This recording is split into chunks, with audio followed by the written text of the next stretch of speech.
এখন থেকে যদি আপনি একটা ব্যাংক অ্যাকাউন্ট খুলতে চান, আপনার অবশ্যই টিনটা লাগবে।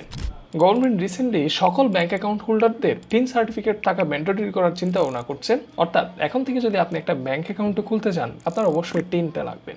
এখন প্রশ্ন হলো, টিন আসলে কি? টিন, যার অর্থ হলো ট্যাক্স পেয়ার আইডেন্টিফিকেশন নাম্বার, যেটা গভর্নমেন্ট তার সকল ট্যাক্স পেয়ারকে প্রদান করে। And it's a unique number, সবার জন্য একটাই হবে এবং এটা অন্য কারো মতো হবে না বা কেউ এটা আর নিতে পারবে না। তার মানে আপনার যদি টিন থাকে বা টিন নাম্বারটি থাকে, আপনার যে অবশ্যই ট্যাক্স দিতে হবে, ব্যাপারটা কিন্তু পুরোপুরি এমন না।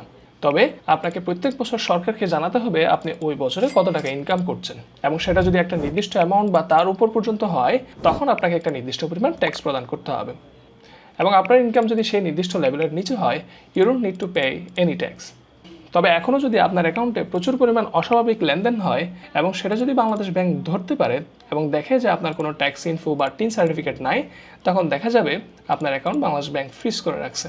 যদি আপনার কাছে টিন না থাকে, আপনি ক্রেডিট কার্ড নিতে পারবেন না ব্যাংক থেকে, তারপর আপনি কোনো প্রপার্টি ওন করতে পারবেন না, গাড়িও কিনতে পারবেন না লিগ্যালি।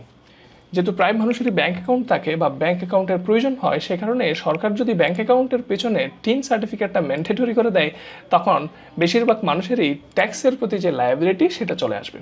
কিন্তু শেষ পর্যন্ত এটা কিন্তু বাস্তবায়ন হবে কিনা সেটা নিয়ে খুবই সন্দেহ আছে।